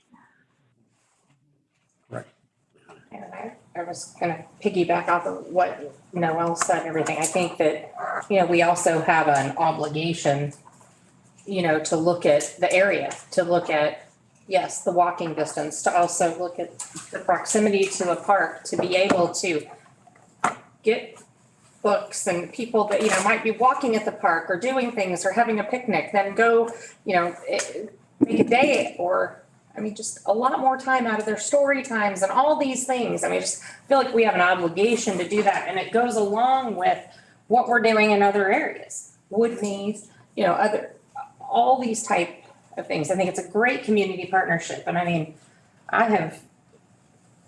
we all laugh and I laugh about how long this has been going on, but this is finally a proposal to where I'm like, okay, they've wanted our land.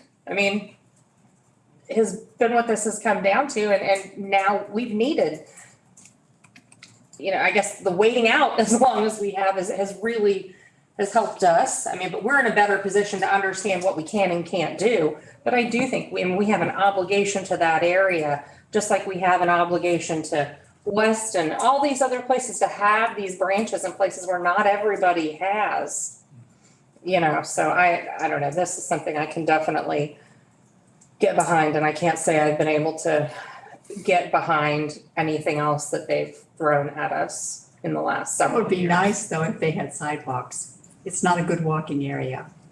And that's stuff though that with the park and that's something Riverside's going to have to deal with. But for us, I think we need to look at the area of where we're putting it. And if it's by the park, I don't know. I guess I'll have to drive up there and see. Maybe sidewalks are in the plan for Riverside. Sorry. This is Jim, and if I could hop in, I think Michelle, you said right along there that they wanted our piece of property, which is true.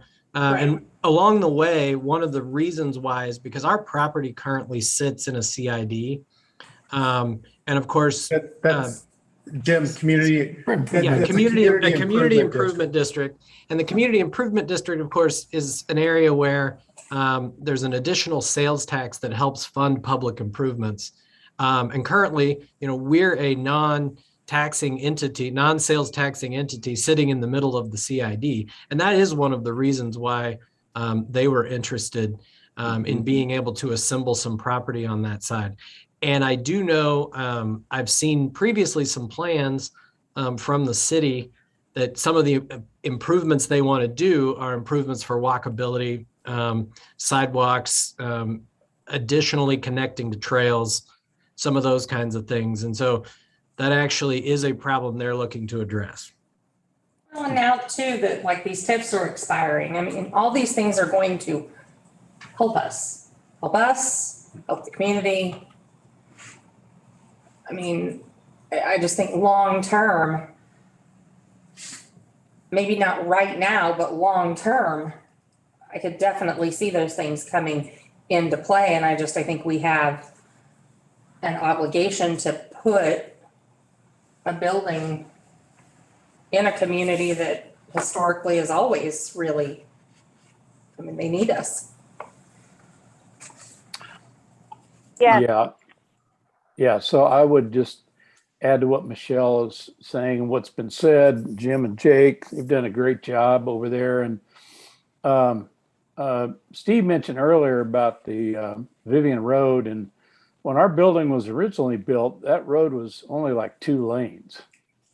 And so the traffic and getting in and out of that parking lot has been a real challenge. And for certain, somebody trying to get in there walking wise would never be able to do it.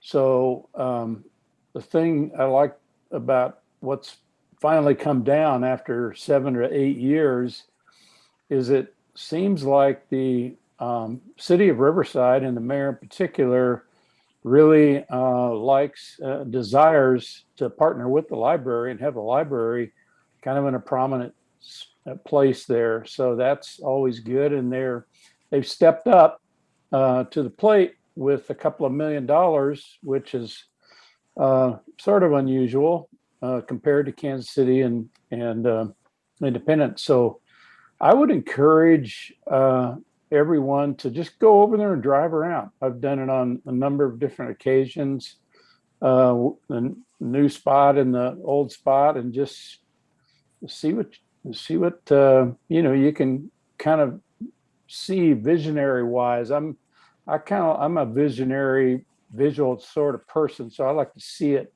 in the real and now. And I love the plans that Jake and Jim have put together, but it's another thing to go drive over there. And I think being close to the community center, that park is right there. It's really, seems like a different ball game today than it was when we first started this conversation. So go check it out. Sure. I'm going to see if there's any other questions from people online comments. I'm going to. You can just throw a general question. Comment. Over the past couple of years, the absolutely beautiful additions that have been done to the branches, new facilities, remodeling. It seems to me, and I go to Riverside every so often. That's the last time was to pay my late fee, and it's really not disappointing, but well, maybe it is when you compare what's in Riverside, and I think what that area deserves, especially in light of the efforts that have been made at the other 2.5 dozen other branches. I think, again, we don't compare by branches, by counties and all that, but nonetheless, those people are taxpayers and voters, and I think they deserve their, fair share. And the way the facility is right now, I personally don't feel like they're getting their share. And a comment that Rita made, I think is so true. The concern of the kids, I think the new position is going to be right across the street from where the police are. So I think there's just a lot that is just there from many perspectives why it's going to be just a good deal for us as a library system, but in particular for the folks there in that part of Platte County. I'm done. These are things that I've heard as this conversation has gone on. I want people to know that it's not in the floodplain, and we want to get that sort of, out there on the record, because the history of Riverside is a history of flooding. And so we needed to satisfy ourselves really around that. I think Rita and myself would be interested in seeing the additional demographic information that's possible because of the population growth. I think if we can get some indication from the city, what plans that they might have for other improvements, sidewalks and the like to that property. We're going to try to marshal as much information as we can, but understand to the general comment, they've been talking with us about 7 years or so, and we really owe them kind of a response, to my view, by the end of the year. Understand we have a changing board, understand that they have a changing city council, and that we just need to kind of, we owe it to each other to make a choice about what path we want to do. This is not a decision item for tonight, but we really wanted to kind of talk through this because frankly, the more we talk through it, I think we all come to understand it in a new way and a more nuanced sort of way. So if anybody has questions, particular questions, I think you can direct them to our staff because we want to kind of have them all, and we don't want to get to the time to make a decision and then reach the point, well, what about this or what about that, or and so we want to try to bring that all to bear, if you would, in our discussion. And we anticipate probably having a board vote on this at our October meeting. So once again, my appreciation to the staff for working through this. If you don't have access, if you're on a phone and you didn't see it, I think it may be in Word docs, but we can email it out to anybody because I think the slides can help you with some of the facts and some of the additional information. So please dig in on this one if you would, because this has been one of the more interesting discussions I think that we've had around a particular property in my tenure on the board. Just point of personal privilege, thank you so much. Thank you for the input and the questions and consideration. It's helping us make a better decision, so thank you. And for the building committee, I think that's more than enough. So nothing else comes to mind.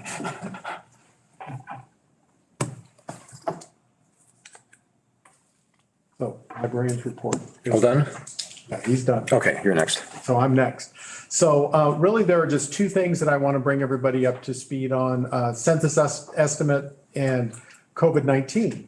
So yeah, one more slide, please. And we'll go into some census estimates. I think this is always an exciting time of year to kind of see where we are, to see where our projections were correct and where we missed the boat. This is sort of the high level number. So remember, we're Jackson, Clay, and Platte County, minus a big chunk of Kansas City and Jackson County, minus North Kansas City in Clay County. And so when you look at those numbers, we just bottom line, you can see where we've taken those numbers and added and subtracted and all of that. But you can see that we went from 668,000 in 2020 to 762,000, 14% increase in 2010, to 848,000, an 11% increase in 2020. And these are the essentially the final estimates. That will be final certified, but this is pretty much, we can take these numbers to the bank. So we are continuing to grow, and our numbers are pretty much right on line with where Katina and Frank Link said we were going to be back in 2014 when we started working on our capital plan. They were estimating we'd be around 420,000 people, and that's right where we are. So next, let me look here, see if there were a couple of other just minor things that I wanted to let you know. That these census numbers that the 848,000 do have impacts on things like our state aid that we receive from the state of Missouri, impact on our out of district library card fees. Do want to let you know that right now, based on sort of some fuzzy math, we are about the 50th largest library district in the United States, in the United States and Canada, based on these numbers. We're about number 50. And in terms of population, there are 91 libraries, incidentally, that serve more than between 500,000 and or more people, and we're number 50. And we are the 10th largest service area. So in terms of square mileage, we're the 10th largest of all the library districts. And that math's a little fuzzy. We'll need to refine that a little bit. So if we go to the next slide, this actually pulls out some of our communities and talks about them specifically. And some of them, as If we look there in Clay County, some of our Clay County towns, Smithville is up by 23%, Kearney's up by 24%, Liberty 3%, Gladstone 6%. Excelsior Springs is down. They're down by 5, but if you look at the numbers, the actual raw numbers are not too bad. It's not too bad at all, in fact. Camden Point and Dearborn are both down, but remember, we kind of operate Camden Point, Dearborn, and Edgerton as one service area. Edgerton is up by 10%. And so actually, if you look at Edgerton's increase, take away Dearborn and Camden Point's decreases, it's still an increase in that service area. Parkville's up by 28%, Platte City 2%. As was mentioned, as Jim mentioned, Riverside is up 36.6%. And Weston is up 7%. So we're seeing this across the board. It's not like there's a donut hole. And in fact, we'll see that with the next slide when we go to our Jackson County cities. Buckner's down 4, but the rest of our towns are all up considerably. Blue Springs 11, Grain Valley. Again, we just talked about the acquisition of the property for Grain Valley. Grain Valley's up 21%. Grandview, which we just did the big investment in Grandview, up 7%. Even Independence, which has been pretty stagnant for many, many years, is up 5% in this most recent census. Lee Summit, 10%. Lone Jack, Dr. Gregg would have been happy. Lone Jack is up 42%. And Oak Grove, and again, this was part of our strategy. The reason that we built East Lee Summit where we did was to help to alleviate Lone Jack, essentially, because those two are butting right up against one another. Oak Grove up 4%. Raytown, even Raytown is up 1%, which as a first ring suburb is a little surprising, pleasantly surprising. Mm-hmm. So if we go to the next slide is where it gets kind of interesting because we're always kind of curious about how things work within, how you calculate the Kansas City part of Jackson County versus the Mid-Continent part of Jackson County. And this is where these numbers show. To real sort of bottom line it, go all the way to the bottom line, percent of Kansas City within MCPL. So in the year 2000, 45.8% of Kansas City, Missouri was within the Mid-Continent Library District. In 2010, we overtook Kansas City. So we actually started serving more of Kansas City, Missouri, of Kansas City, Missouri, than the Kansas City Public Library District as of 2010. And then that number only grew by another 3% in the 2020 census. So from 2020 to 2020, from 2000 to 2020, we actually have 80,000. We've grown 80,000 people in our Kansas City population. Of course, much of that, no surprise to anybody in this room or online, a lot of that is north of the river. But we're also seeing that in the Red Bridge area and some of those other areas, sort of that area, that Knobtown area near Lee Summit is also. City Public Library north of the river, nothing. Well, is she talking to all of us or is she talking? Yeah, I'm not sure. Lori, are you talking? Sorry, no. Oh. I was just saying that was very interesting. Sorry about that. Oh, that's okay. So demographically, what we're seeing here is that we're growing. We're growing everywhere, and we're continuing to have a larger impact within the city limits of Kansas City, as the city limits of Kansas, as the demographics of Kansas City also change. So just thought you might find this interesting. And so we are now minutes from my house. I swear to God, there's like more apartments pop up. I mean, every time I drive, it's like there's a new apartment complex, and I'm like, where are these people living now? Well, one of the things that people will assume is that it's just moving around within the district, but even that's not true because we're growing everywhere. Yeah. If it were moving around within the district, we would see decreases in, Gladstone, Raytown, places like that, but we're not. We're seeing increases everywhere. So we'll be using these new numbers and drilling down and getting more information, but just thought you all might be interested in this. So the next thing I wanted to give you is a total shift, is a little bit of a COVID update. One of the things that happened, we were talking about launching story times in September. When the infections increased, a lot of our health departments encouraged us to hold off on our story times, and it's probably and so we did. But we had planned on launching them in September. What we started doing is we pivoted to start looking at doing outdoor story times beginning in October. And so we're going to start a pilot program where we're going to start doing those very soon. Our branches have jumped on this, and we're going to start doing this, hopefully figuring out what it is we need to figure out, and hopefully be able to, after we've established something, be able to move them all inside once it starts getting a little bit cooler. But this was part of the building program. Part of the idea of the building program was to build deliberate outdoor spaces for programming, and so we're going to use them and do that. We have like some outdoor heaters and things we can use. Well, Like legit, seriously? no, but our hope is, I work outside all day. my hope is that we'll get warm.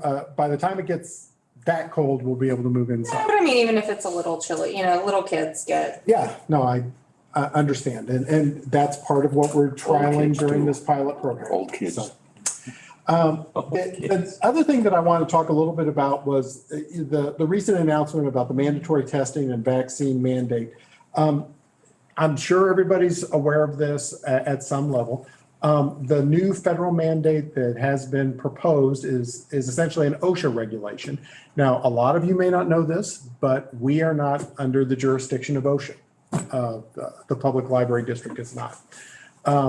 And in fact, as I explained, I think I explained this to Brent, the most angry phone call I've ever had in my life was when I was telling an OSHA investigator that he had no jurisdiction over me. He was really angry that he couldn't enforce OSHA regulations on us. The only place where basically some states have a state occupational safety organization, which then would overtake that, but Missouri doesn't have one of those. So we do our best to comply with OSHA regulations because a lot of them make sense. We want people wearing hard hats and safety and stuff like that. But OSHA has no authority over us.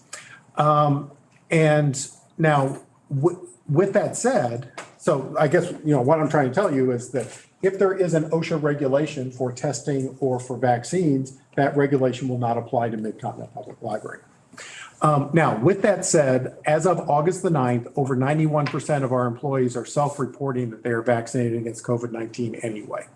And that there's another 2% that are indicating that they intend to get vaccinated. So my feeling is that mandate or not, it doesn't really much matter. Most of our staff, the overwhelming majority of our staff are vaccinated.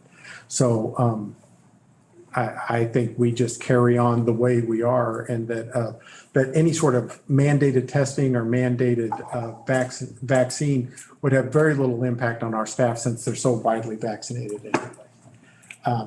So just wanted to bring that forward because my assumption is most of you probably are a little surprised to learn that OSHA has no authority over the library district. So just an opportunity to learn something new. Before, so.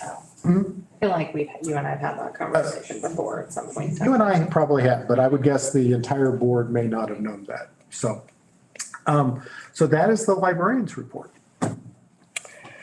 Thank you, Steve. Let's go on to a new business for the annual report. So all of you should have a copy of the annual report. And we did put this on board docs as well.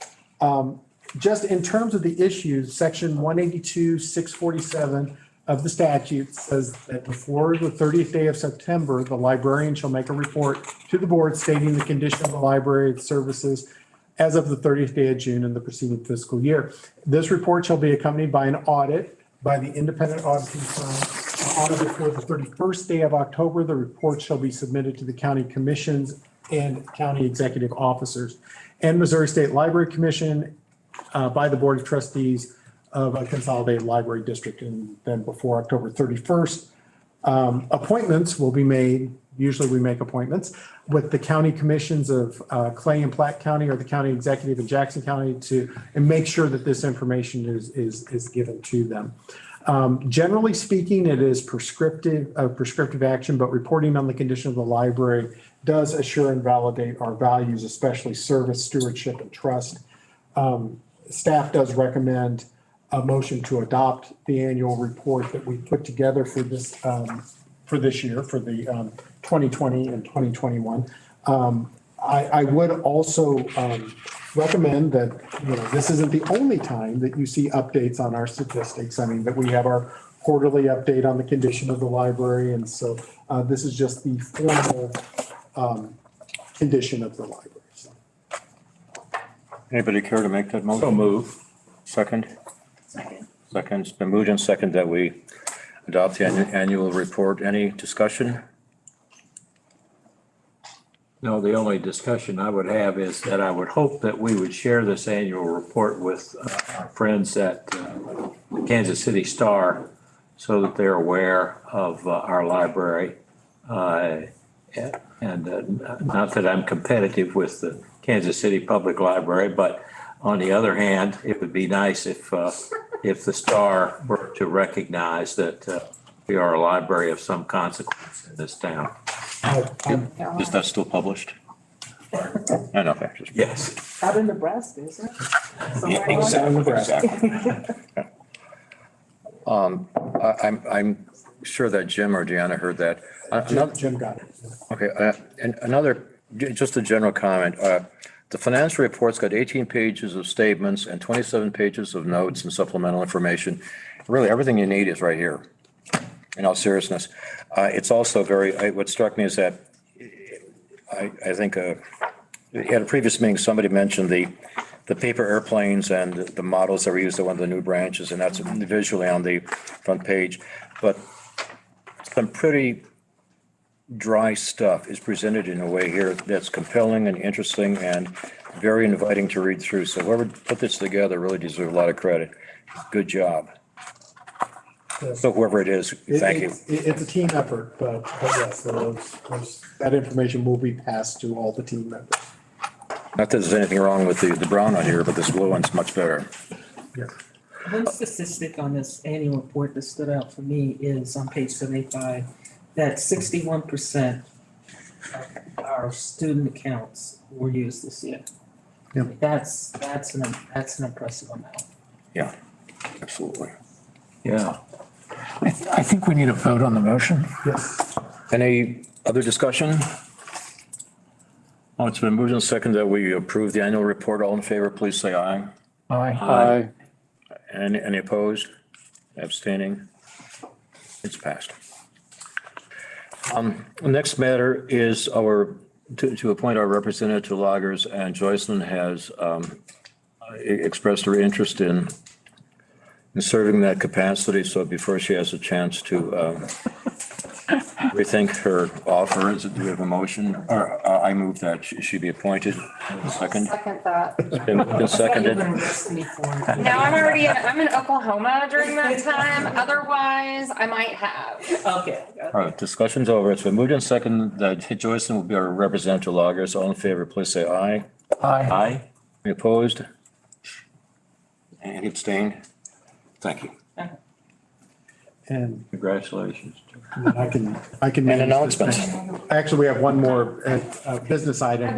Oh, I'm sure the leather Leather scholarship. scholarship, and I'll manage this. It's the leather scholarship. James Leathers was the library's first director. He was a pioneer in development of this, and the scholarship was established in 1981 as a memorial to Mr. Leathers. Where there are funds allocated, or when there are funds allocated, the James A. Leathers Scholarship is available in the amount of $2,000 to a student working toward a graduate degree in library science, and there are some specific guidelines. During the application period, there were 2 applicants, but only one met the award criteria. And so with that, staff recommends awarding the 2021-22 scholarship to Stephen Kelly, who is a customer service associate at the South Independence Branch. He did meet all of the selection criteria. Do you have a motion to Move approval. Okay, second? Second. Okay, it's been moved and seconded that we award the leather scholarship to Mr. Kelly. All in favor, please say aye. Aye. Aye. Aye. Any opposed? Abstained? I think it's passed. Can I just say something? Mr. Kelly will thank you as well. Ron, can I say something? Of course. It just makes me really happy to see this being used, because for so long, it wasn't being used. And it's so nice just every year, like you've got some, I love it, so. Well, as a former Leather Scholarship recipient myself, I can tell you that they appreciated being here. Oh, wow. It's that unused. I think we're up to announcements. I think the only things that of course, you have your calendar.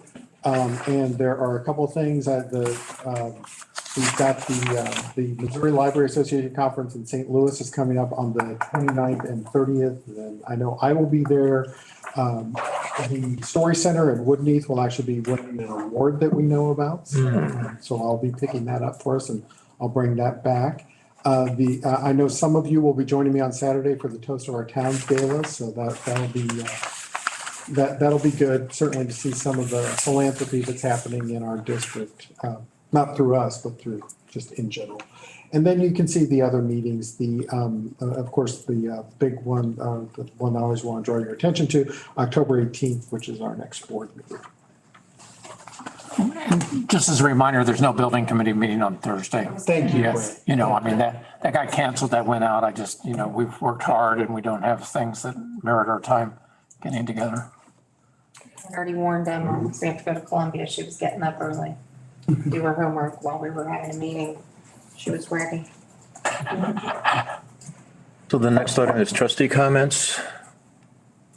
You know, I really enjoy in the morning if I can actually watch the news. Like, I love Matt Stewart's reporting on us. And like this last week, I love sitting there and he's at the Withers branch and the education that he gives people, just how much he loves the library in general.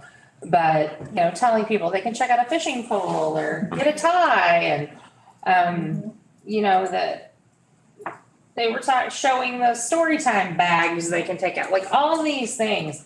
It's just, the press we get from him is amazing. It's so nice to see. So that's the only comment I have. Well, Jim and Mary and his team will continue to work cultivating those relationships because they're very important. Yeah, you can't, I travel more than I would like, and I have not ever been, and I love, you know, just kind of listening to the morning news, no matter where I am, just to kind of get a feel for things that I've not seen anywhere, the level of enthusiasm for any library system like what he's got. So it's so nice to see. So that's it. Thank you. Any other comments?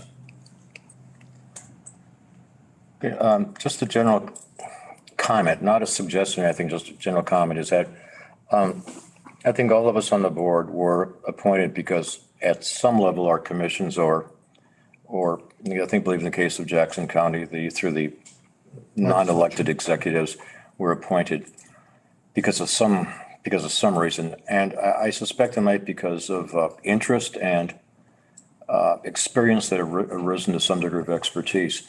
So if you feel that you could better serve the library in, you know, the composition of the committees you're on, you know, just give that a thought. Another thing, oh boy, you know, go back a few thousand years, you know, Ecclesiastes, it says there's nothing new under the sun. And a couple of millennia later, the Spanish guy said, you know, you have to learn history so you don't repeat it. And the point is, what that gets me is that how do you know history if you haven't been around? In other words, the new kids on the block don't know if they're repeating it or not. So that's just a long way of saying that I had asked some of the old timers with respect on the board to be available to serve as, not as mentors, but just to freely share in instances which we are facing now that have some connections to something in the past. I think it's helpful, not to put you on the spot. John had mentioned a few times, although we had something like this happen back, you know, 85 years ago when he was on the board. And I think it's just good to help them, not to say, of course, it's the same thing, that we have to follow the same course, but it does lend a perspective that I think we'd find extremely valuable. So thank them, these three and Brent, for being available for for us other 8. And I think also for us other 8, we should freely tap into to their offer. So you 4, thank you. Whatever you need. Thank you. Who's next? If we are, statistics. No, we do, it's just there We're for done, your okay. review. That's too bad because Katina offers so much. She will be here next month. Great. To do a quarterly statistics report. Okay, we'd be glad to entertain a motion to adjourn, which I know we're done.